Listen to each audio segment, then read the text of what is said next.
Sa ano maipapalit ng tao ang kanyang sarili? Mapayapang araw ng Biyernes mga kapanalig. Kapistahan ngayon ni Santo Domingo, tagapagtatag ng Order of Preachers o Dominicans. Pagbate sa mga kapatid nating Dominican Fathers, Brothers and Sisters. Ito po si Sister Rose Agtarap ng Daughters of St. Paul para sa mabuting balita.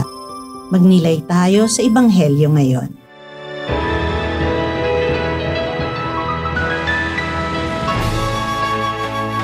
Sinabi ni Jesus sa kanyang mga alagad, "Kung may ibig sumunod sa akin, itakwil ang kanyang sarili at kunin ang kanyang krus para sumunod sa akin.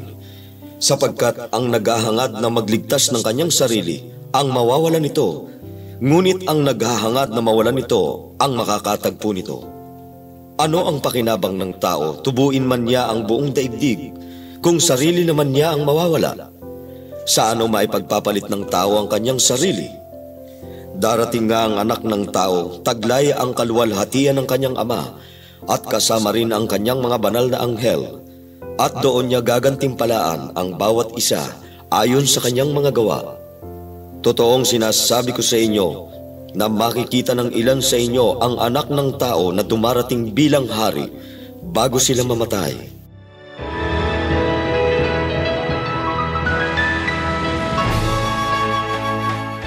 Nakaranas ka na ba ng matinding pagsubok na ang feeling mo, nais mo nang bumigay? Kapanalig, bahagi yan ng ating buhay Kristiyano. Ano nga ba ang kahulugan ng pagiging isang Kristiyano? Sa simula pa, nais ng Diyos na ipadama ang kanyang pagmamahal sa ating lahat, pero ang pagmamahal ay laging may kaakibat na sakripisyo. Ito ay pinamana sa atin ni Jesus sa pagbibigay ng kanyang sarili upang tubusin tayong lahat sa sala. Kaya iniutos ni Jesus, "Pagmahalan kayo tulad ng pagmamahal ko sa inyo." Ngunit marami ang may tendency na gamitin ng kapwa, lalo na ang mga mahihina at tukha, para sa sariling kapakanan. Taliwas ito sa panawagan ng Panginoon na nagsabing, "Sumunod kayo sa akin."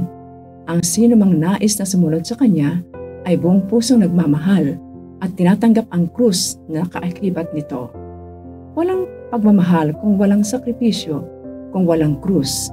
Sinabi ni Jesus, "Ang may ibig sumunod sa akin, talikdan niya ang kanyang sarili, pasanin ang kanyang krus, at ako'y sundan." Napakagandang isipin na patuloy tayong tinatawag ng Diyos na sumunod sa Kanya. Opo, mahirap magpasa ng krus. Ngunit kung nagtitiwala tayo kay Jesus, siya ang ating lakas at pinagmumulan ng pag-asa. Sana po, lagi nating alalahanin, gaano man kahirap ang magmahal at gaano man bigat ang ating krus, magiging magaan ito kung nagtitiwala tayo na kasama natin si Jesus. Manalangin tayo. Panginoon, tulungan mo kaming maging matatag sa pagnanais na sundan ka ayon sa iyong kalooban. Amen. Mga kapanalig, maraming salamat po sa inyong suporta sa aming misyon. Subscribe, like, share, and follow po lines sa aming social media accounts. Patuloy po kaming humihingi ng inyong tulong upang maipagpatuloy ang programang ito. Maaari po ninyong ipadala ang inyong love offerings at donasyon sa aming donations channels. Makakaasa po kayo na kasamang lagi ang inyong mga intensyon at kahilingan sa aming panalangin araw-araw. Ito pong muli si Sister Rose na nag-aanyaya sa inyong manalangin. Mahal na Birheng Maria, Ina ni Kristo at aming Ina, Ikaw ang pinakamatamis na bunga ng mapanligtas sa tapat na pag-ibig ng Diyos.